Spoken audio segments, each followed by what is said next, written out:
नमस्कार, मैं हूं आलोक। आप देख रहे हैं डेली 24 भारत। दिल्ली में ज्वेलरी प्रेमियों और कारोबारियों के लिए एक बड़ा मौका शुरू हो गया है। भारत मंडपम प्रगति मैदान में शुरू हुआ है Delhi jewellery and gem fair 2025 का 13वां संस्करण। देश का सबसे बड़ा ज्वेलरी मेला, जिसे लोग प्यार से दिल्ली वाला शो भी कहते हैं। इनफॉर्मा मार्केट्स इन इंडिया द्वारा आयोजित इस मेले में 600 से ज्यादा एग्जीबिटर्स और 1200 से अधिक ब्रांड्स ने हिस्सा लिया है। कार्यक्रम का उद्घाटन लोकसभा सांसद प्रवीण खंडेलवाल ने किया है। उन्होंने ज्वेलरी पर जीएसटी को 3% से घटाकर 1% करने की मांग भी दोहराई है। पहले दिन मेले में जबरदस्त भीड़ देखने को मिली है। पारंपरिक जड़ायु, कुंदन, पोल्की से लेकर मॉडर्न और फेस्टिव डिजाइन तक सब कुछ मौजूद है। इस बार मेले को इंटरनेशनल पहचान भी मिली है। Hong Kong jewellery and gem fair ने इस आयोजन को अपना सहयोग दिया है। फैशन शो, RJGA अवार्ड्स और महिला उद्यमियों का सम्मान इस शो को एक बिजनेस प्लेटफॉर्म के साथ साथ डिजाइन और रचनात्मक का उत्सव बना रहे हैं। 3 दिन चलने वाले इस मेले में आयोजकों को 25,000 से ज्यादा विजिटर के आने की उम्मीद है। तो अगर आप ज्वेलरी बिजनेस से जुड़े हैं या फैशन ट्रेंड्स से दिलचस्पी रखते हैं, भारत मंडप में चल रहा है ये मेला मिस ना करें। प्रधानमंत्री नरेंद्र मोदी के जन्मदिन पर जहां पूरे देश में बधाइयों का दौर चल रहा है, दिल्ली में आम आदमी पार्टी ने अनोखे तरीके से विरोध प्रदर्शन किया है। दिल्ली प्रदेश अध्यक्ष सौरभ भारद्वाज के नेतृत्व में आप कार्यकर्ता गौ माता के रखरखाव को लेकर सीएम आवास के बाहर धरने पर बैठ गए हैं। सौरभ भारद्वाज ने गौ माता को चारा खिलाकर सरकार पर सवाल खड़े किए हैं। उनका आरोप है कि सरकार गौ माता की देखरेख और भोजन पानी की व्यवस्था पर ध्यान नहीं दे रही है। धरने के दौरान मौके पर मौजूद पुलिस ने उन्हें रोकने की कोशिश की, लेकिन आप कार्यकर्ता वहीं डटे रहे। आम आदमी पार्टी का साफ कहना है कि ये प्रदर्शन राजनीति के लिए नहीं बल्कि गौ माता के अधिकारों के लिए है। आइए सुनते हैं क्या कुछ कहा सौरभ भारद्वाज ने। कि आज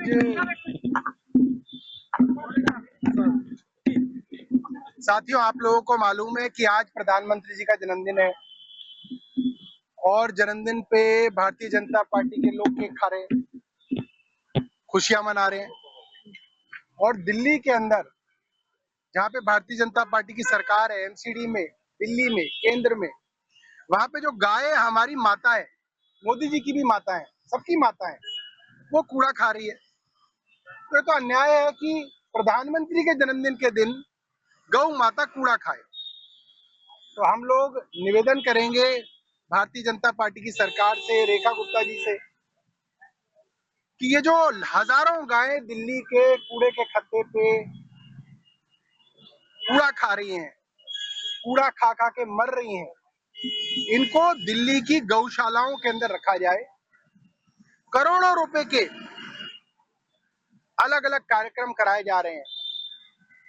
उन कार्यक्रमों के अंदर अगर इन गौ माताओं के लिए भी थोड़े से चारे की व्यवस्था हो जाती, इनके अंदर इनके लिए रहने की व्यवस्था होती तो बहुत अच्छा। दिल्ली क्राइम ब्रांच की साउदर्न रेंज टीम ने बड़ी कार्रवाई करते हुए बदरपुर इलाके में अवैध पटाखों का जखीरा बरामद किया है। छापेमारी के दौरान पुलिस को 225 किलो से ज्यादा पटाखे मिले हैं, जो एक इमारत की छत पर बने कमरे में छिपाकर रखे गए थे। पुलिस ने मौके से एक आरोपी धर्मवीर सिंह को गिरफ्तार किया है, जिसने कबूल किया कि ये पटाखे हरियाणा के पलवल से मंगवाए गए थे और उन्हें त्योहारों के दौरान बेचने की योजना थी, लेकिन धर्मवीर के पास कोई वैध लाइसेंस नहीं था। फिलहाल पुलिस ने मामला दर्ज कर जांच शुरू कर दी है। यह मामला एक बार फिर दिखाता है कि त्योहारों से पहले कैसे अवैध कारोबार करने वाले सक्रिय हो जाते हैं। दिल्ली पुलिस की साउथ डिस्ट्रिक्ट स्पेशल स्टाफ ने अवैध हथियारों के नेटवर्क का भांडाफोड़ करते हुए 2 कुख्यात अपराधियों को गिरफ्तार किया है। इनके पास से 3 पिस्टल, 8 जिंदा कारतूस और 1 तलवार बरामद हुई है। गिरफ्तार आरोपी हैं दीपक उर्फ गांजा, जो टिगरी थाना का BC है, और मोहम्मद उर्फ सबलू, जो सोशल मीडिया पर खुलेआम हथियार फ्लॉन्ट करता है। सूचना मिलते ही पुलिस ने ओखला क्राउन प्लाजा के पास उमर को दबोचा और उसकी निशानदेही पर एक देसी कट्टा और कारतूस बरामद किए हैं। उमर ने पूछताछ में बताया कि उसे ये हथियार दीपक उर्फ गांजा से मिले थे। इसके बाद टीम ने दीपक को भी ITBP कैंप के पास से गिरफ्तार किया है, जहां से 2 सेमी ऑटोमेटिक पिस्टल, कारतूस और तलवार बरामद हुई है। पुलिस जांच में सामने आया कि दीपक गांजा संगम विहार में अवैध हथियार सप्लाई चेन चलाता है और उसके नेटवर्क से जुड़े और नाम जैसे नरेंद्र और बिंदु अभी फरार हैं। दीपक के खिलाफ पहले से 9 आपराधिक मामले दर्ज हैं। पुलिस इस कार्रवाई को बड़ी कामयाबी मान रही है और इसमें शामिल टीम को सम्मानित करने की तैयारी भी है। वक्फ संशोधन अधिनियम 2025 पर सुप्रीम कोर्ट का बड़ा आदेश आया है। कोर्ट ने इस अधिनियम के कई प्रावधानों पर अंतरिम रोक लगा दी है, जिसे संविधान के सिद्धांतों के खिलाफ बताया गया है। सबसे बड़ी बात, अब कलेक्टर और अधिकारी वक्फ संपत्तियों को सरकारी भूमि मानकर एक तरफा कार्रवाई नहीं कर सकेंगे। कोर्ट ने इस शर्त को भी खारिज कर दिया जिसमें वक्फ संपत्ति दान करने से पहले 5 साल की धार्मिक पहचान साबित करनी होती थी। सुनवाई के दौरान जमात ए इस्लामी हिंद ने इस आदेश का स्वागत किया और कहा कि कोर्ट ने समुदाय की चिंताओं को सही ठहराया है। राजस्व रिकॉर्ड में भी कोई बदलाव नहीं होगा जब तक अंतिम फैसला नहीं आता, यानी अब मनमाने भूमि अधिग्रहण पर भी फिलहाल रोक लग गई है। हालांकि जमात का कहना है कि अभी भी कई अहम लंबित है, जैसे वक्फ बाय यूजर्स को हटाना, जो ऐतिहासिक मस्जिदों और कब्रिस्तानों के लिए खतरा बन सकते हैं। सुप्रीम कोर्ट ने वक्फ संसाधनों में गैर मुस्लिम सदस्यों की नियुक्ति पर भी रोक लगाई है। जमात का कहना है कि यह केवल अंतरिम राहत है। अंतिम सुनवाई में पूरे कानून की समीक्षा जरूरी है, यानी फिलहाल वक्फ कानून पर कोर्ट की रोक बड़ा संकेत है, लेकिन अब सबकी निगाहें अंतिम फैसले पर टिकी हैं। प्रधानमंत्री नरेंद्र मोदी के जन्मदिन पर आज विपक्ष ने सरकार पर बेरोजगारी के मुद्दे को लेकर सीधा हमला बोला है। भारतीय युवा कांग्रेस ने इस दिन को राष्ट्रीय बेरोजगार दिवस के रूप में मनाते हुए दिल्ली में जोरदार विरोध प्रदर्शन किया। राष्ट्रीय अध्यक्ष उदय भानु चिप की अगुवाई में कार्यकर्ताओं ने चाय और पकौड़े की दुकानें लगाई, जिन्हें काले गुब्बारों से सजाकर सरकार को प्रतीकात्मक संदेश दिया कि डिग्रीधारी युवा भी रोजगार के लिए संघर्ष कर रहे हैं। प्रदर्शन के दौरान लगे नारे में लिखे नौकरी चोर गद्दी छोड़। उदय भानु चिब ने मोदी सरकार पर वादा खिलाफी और पूंजीपतियों को फायदा पहुंचाने का आरोप लगाया। उन्होंने कहा, घर साल 2 करोड़ नौकरी का वादा था, अब तक 16 करोड़ नौकरियां मिलनी चाहिए थी, लेकिन युवाओं को मिला सिर्फ इंतजार और धोखा। इस प्रदर्शन में दिल्ली युवा कांग्रेस अध्यक्ष अक्षय लाकड़ा, राष्ट्रीय महासचिव खुशबू शर्मा और अन्य नेता शामिल हुए। प्रधानमंत्री के जन्मदिन पर विपक्ष का यह विरोध प्रदर्शन बेरोजगारी को लेकर सरकार पर बड़ा हमला माना जा रहा है। प्रधानमंत्री नरेंद्र मोदी के 75वें जन्मदिन के अवसर पर दिल्ली सरकार ने आज 17 नई योजनाएं शुरू की हैं। त्यागराज स्टेडियम में हुए इस भव्य कार्यक्रम में गृह मंत्री अमित शाह, दिल्ली की मुख्यमंत्री रेखा गुप्ता, कैबिनेट मंत्री और बीजेपी सांसदों की मौजूदगी में दिल्ली बोले थैंक यू मोदी जी नाम से इस पहल की शुरुआत की गई। इस मौके पर डेली 24 भारत ने बात की दिल्ली के कैबिनेट मंत्री आशीष सूद, पंकज सिंह और रविंद्र इंतजार से। उन्होंने प्रधानमंत्री नरेंद्र मोदी को जन्मदिन की शुभकामनाएं दी और इन योजनाओं को दिल्ली के विकास की दिशा में ऐतिहासिक कदम बताया। हमने बातचीत की बीजेपी सांसद मनोज तिवारी और विधायक अजय महावर से, जिन्होंने इस मौके पर कांग्रेस और विपक्षी दलों पर तीखा हमला बोला। क्या कहा इन नेताओं ने, कौन सी योजनाएं शुरू हुई और कैसे मनाया गया मोदी जी का जन्मदिन? दिल्ली की सड़कों पर आइए सुनाते हैं। प्रधानमंत्री नरेंद्र मोदी के 75वें जन्म दिवस के अवसर पर आज दिल्ली के अंदर 17 योजनाओं को जो है हरी झंडी दिखाई गई है। इस वक्त मेरी मौजूदगी दिल्ली के त्यागराज स्टेडियम में है और यहाँ पर आप तस्वीरें देख सकते हैं किस तरीके से लिखा हुआ है कि दिल्ली बोले थैंक यू मोदी जी। आप देख सकते हैं अलग अलग जो परियोजनाएं हैं, चाहे 5 अस्पतालों में नए ब्लॉक की बात करें या फिर 150 डायलिसिस मशीन की बात हो, 100 आयुष्मान आरोग्य मंदिर की बात हो, या फिर 50,000 वृद्धावस्था पेंशन लाभार्थियों के नामांकन का शुभारंभ हो, या फिर विशेष देखभाल वाले व्यक्तियों के लिए वित्तीय सहायता योजना। इसके अलावा 24 अग्नि रक्षक क्विक रिस्पॉन्स वाहन, ये इसको शुरू किया गया है। साथ ही सावित्रीबाई फूले वरिष्ठ नागरिक गृह, साथ ही दिल्ली पुलिस को 75 ड्रोन जो है वो दिए गए हैं। इसके अलावा दिव्यांग छात्रों को हॉस्टल में जो है व्यवस्था की गई है। विशेष आवश्यकता वाले बच्चों के लिए 10 थेरेप्यूटिक केंद्र बनाए गए हैं। अटल आशा होम, नर्सिंग कॉलेज और हॉस्टल का शुभारंभ किया गया। इसके अलावा जिस तरीके से कई बड़ी योजनाओं को आज हरी झंडी दिखाई गई है, ऐसी 17 योजनाएं हैं जिसको आज गृह मंत्री अमित शाह और दिल्ली की मुख्यमंत्री रेखा गुप्ता ने हरी झंडी दिखाई है। दिल्ली के त्यागराज स्टेडियम में हजारों की संख्या में लोग पहुंचे, जहां दिल्ली वासियों ने पीएम नरेंद्र मोदी का धन्यवाद किया और आज से ही सेवा पखवाड़ा की भी शुरुआत हो चुकी है। अब ये सेवा पखवाड़ा आज से शुरू हो जाएगा और 2 अक्टूबर तक महात्मा गांधी के जयंती तक ये चलेगा और इस दौरान अलग अलग कार्यक्रम भी किए जाएंगे, चाहे रक्तदान शिविर की बात हो या फिर कई अन्य कार्यक्रमों की बात हो। तस्वीरें देख सकते हैं किस तरीके से ये तस्वीरें दिल्ली सरकार के तमाम जो मंत्री हैं उनकी फोटो आप देख सकते हैं इसमें लगी हुई है। इसमें लिखा हुआ है साफ तौर पे दिल्ली बोले थैंक यू मोदी जी, और साथ ही गृह मंत्री अमित शाह, दिल्ली की मुख्यमंत्री रेखा गुप्ता और प्रधानमंत्री नरेंद्र मोदी की ये तस्वीरें लिखी हुई हैं। और आज जिस तरीके से इस कार्यक्रम किया गया है और साथ ही आज रक्तदान शिविर का भी कार्यक्रम किया गया, साथ ही आज प्रदर्शनी भी लगाई गई है प्रधानमंत्री नरेंद्र मोदी के जीवन को लेकर। तो कुल मिलाकर आज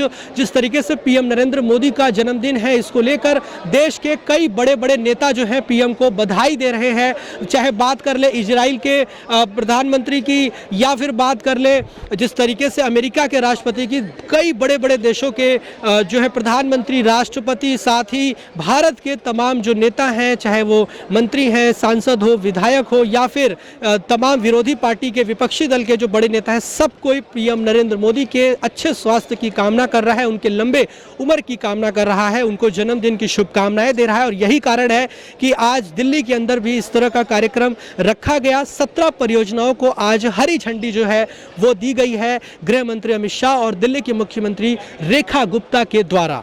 अब ये जो पूरा कार्यक्रम अब शुरू हो गया है, साथ ही सेवा पखवाड़ा की भी आज से दिल्ली के अंदर शुरुआत हो गई है। वीडियो जर्नलिस्ट मयंक कटारिया के साथ हिमांशु दुबे, डेली 24 भारत, दिल्ली। प्रधानमंत्री नरेंद्र मोदी का आज 75वां जन्मदिन है और आज दिल्ली के अंदर जो है 17 परियोजनाओं की शुरुआत हो गई है। दिल्ली सरकार की तरफ से इसको शुरू किया गया है। साथ ही गृह मंत्री अमित शाह भी आज दिल्ली के त्यागराज स्टेडियम में पहुंचे हुए थे। हमारे साथ बातचीत करने के लिए बीजेपी के विधायक अजय महावर जी। सर, जिस तरीके से ये पूरा कार्यक्रम हुआ, आज पीएम का जन्मदिन है, सेवा पखवाड़ा की भी शुरुआत हो गई है, क्या कहना चाहिए? देखिए, 75वें जन्मदिवस पर नरेंद्र मोदी जी को, जो दुनिया के सबसे लोकप्रिय नेता हैं, भारत के यशस्वी प्रधानमंत्री हैं, यहाँ आज त्यागराज स्टेडियम में आदरणीय मुख्यमंत्री रेखा गुप्ता जी के अध्यक्षता में आदरणीय गृह मंत्री अमित शाह जी द्वारा 17 परियोजनाओं को, जो लगभग 1600 करोड़ रुपए की हैं, उनका शुभारंभ किया गया और उस माध्यम से प्रधानमंत्री जी को जन्मदिन की बधाई दी गई। और आज सुबह से ही सेवा पखवाड़ा के तहत हम लोगों ने स्वच्छता अभियान भी चलाया है, ब्लड डोनेशन कैंप भी किया है, सुशासन वॉक भी हुआ है और तरह तरह के प्रकल्प के माध्यम से यह 2 अक्टूबर तक सेवा पखवाड़ा चलेगा। हम लोग प्रधानमंत्री जी के दीर्घायु और स्वस्थ जीवन की कामना करते हैं। जिस प्रकार से शोषित गरीब वंचितों के साथ खड़े होकर के उन्होंने गरीबों को सहारा दिया, तेज़ स्किल एंड स्पीड के साथ डेवलपमेंट किया और पूरी दुनिया में भारत का डंका एक निडर देश के रूप में उन्होंने प्रभुत्व स्थापित किया। हमारी सेना का हो या कोई आर्थिक पहलू हो, जैसे ट्रंप का टैरिफ वॉर हो, और इसी प्रकार मिडिल क्लास को उन्होंने, बिजनेसमैन को जीएसटी का तोहफा दिया। हर तरह से सफल सरकार रही नरेंद्र मोदी जी की। इस नेतृत्व को भारत चाहता है कि वो स्वस्थ और दीर्घायु रह करके और दूर तक लेकर जाएं। जिस तरीके से बात की जाए, बीजेपी की भी सरकार दिल्ली में बन गई और अब क्या बदलाव आप देखते हैं दिल्ली के अंदर? क्योंकि पिछली सरकारें तो रोज नए नए आरोप लगा रही है, रोज नई नई बातें कह रही है कई तरह। निश्चित रूप से पिछली सरकार ने 10 साल में कोई काम नहीं किया और दिल्ली का बेड़ा गर्क कर दिया। लोग अच्छे हवा, अच्छे पानी, अच्छे परिवहन और साफ चीज़ों के लिए तरस गए और गटर पूरा भरा पड़ा रहता था। धीरे धीरे साफ यमुना भी साफ हो रही है।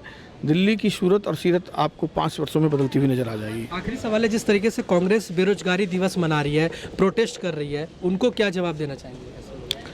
कांग्रेस तो दिवालियापन हो चुकी है। आज आदरणीय गृह मंत्री अमित शाह जी ने कहा है ना त्यागराज स्टेडियम से कि घुसपैठिया बचाओ यात्रा कर रही हो जो पार्टी और उसके नेता, क्या इस देश के साथ उनका लगाव हो सकता है? आप सोचिए, ये लोग दृष्टिहीन हो चुके हैं, ये अंधे हो गए हैं वोट के लालच में। तो इसलिए मुझे लगता है कि कांग्रेस तो अपने पतन का कारण स्वयं बन रही है, क्योंकि धीरे धीरे हर चीज़ का जब वो विरोध करती है, सेना से सबूत मांगती है, सर्जिकल स्ट्राइक का, एयर स्ट्राइक का, कार्रवाई का, कितने विमान गिरे, वो भारत से बाहर जाकर देश को डाउन करने की कोशिश करती है। तो कुल मिलाकर के देश की जनता सब समझ रही है कांग्रेस का भविष्य अच्छा नहीं है। जी, धन्यवाद सर। तो देखिए, हमने बातचीत करी बीजेपी के विधायक अजय महावर से। वीडियो जर्नलिस्ट मयंक कटारिया के साथ में हिमांशु दुबे, डेली 24 भारत, दिल्ली। नरेंद्र मोदी का जन्मदिन मनाया जा रहा है और इस मौके पर दिल्ली में अलग अलग जो है कार्यक्रम भी जो है रखे गए हैं। आज त्यागराज स्टेडियम में कई परियोजनाओं को जो है हरी झंडी दिखाई गई है और गृह मंत्री अमित शाह भी इस मौके पर मौजूद रहे। हमारे साथ खास बातचीत करने के लिए कैबिनेट मंत्री पंकज सिंह जसर। आज बहुत सारे आप लोगों ने उद्घाटन किया है अस्पतालों का, जो है अलग अलग उसको लेकर, क्या कहेंगे? सेवा पखवाड़ा भी शुरू हो गया पीएम। देखिए, सेवा पखवाड़ा में 17 आज हमारे इस विश्व के सबसे लोकप्रिय नेता हमारे प्रधानमंत्री जी का जन्म दिवस था और ये सेवा पखवाड़ा से चालू है। तो दिल्ली को आज हमने 17 परियोजना ऐसी दी है जो उनके सामने उनको फ़ायदा मिलेगा। और हमारे गृह मंत्री जी हमारे बीच में आए थे, उन्होंने उसका उद्घाटन किया और ये लगातार चलता रहेगा, 15 दिन तक चलता रहेगा। और जो हमारे प्रधानमंत्री जी ने सेवा भावना रखी हुई है, जो हमें उन्होंने सिखाया है, हम उनके मार्गदर्शन में चलने वाले आदमी हैं, उस काम की ओर अग्रसर है। जी, जिस तरीके से रक्तदान शिविर भी रखा गया, उसमें भी 1000 यूनिट तक ब्लड देने का आप लोगों का संकल्प है। इस तरह के काम लगातार हो रहे हैं और अस्पतालों को लेकर जिस तरह की चीज़ें हो रही है, आप स्वास्थ्य मंत्री हैं, क्या कहना चाहिए? देखिए, रक्तदान महादान और पहली बार इतिहास में 1000 से ऊपर ब्लड डोनेशन एक स्थान पे हुआ है। और ये काम तो हमारे प्रधानमंत्री जी ने पहले से कहा था कि दिल्ली की जनता का जो विश्वास उन्होंने जताया था, उस विश्वास पे हमें खड़ा उतरना है। सेवा भावना हमें हमारे को सिखाया है, सेवा भावना हमने करनी है। और हमारे प्रधानमंत्री के जन्मदिन में हमें खुशी है कि हम इस काम को आगे बढ़ाने का काम कर रहे हैं। आखिरी सवाल है, पीएम मोदी के जन्मदिन पर दुनिया भर के नेता बधाई दे रहे हैं, अमेरिका के राष्ट्रपति और भी अलग अलग देशों के, इसको लेकर क्या कहना चाहेंगे जिस तरह की उनकी लोकप्रियता है?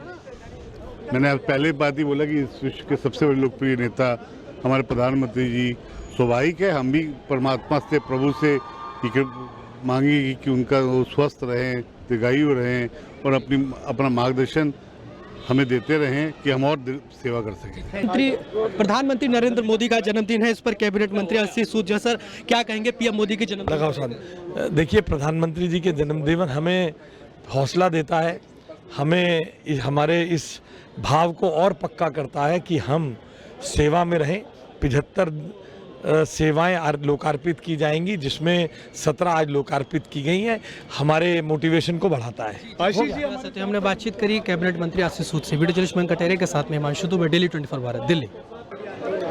प्रधानमंत्री नरेंद्र मोदी के जन्मदिन के अवसर पर बीजेपी आज से सेवा पखवाड़ा शुरू कर चुकी है। साथ ही जो है 17 योजनाओं को हरी झंडी दिखाई गई है। बीजेपी सांसद मनोज तिवारी जी हैं, क्या कहना चाहेंगे जिस तरीके से आज कार्यक्रम की शुरुआत हुई है 17 परियोजनाओं का?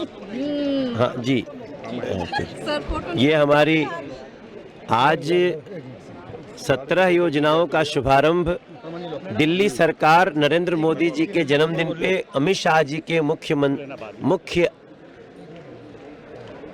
आतिथ्य में ये जो कार्यक्रम हुआ, उसके लिए दिल्ली सरकार का बहुत बहुत धन्यवाद। और आप विश्वास रखिए, नरेंद्र मोदी जी सेवक हैं, उनके जन्मदिन को हम सेवा पखवाड़ा, सेवा पर्व के रूप में मनाएंगे।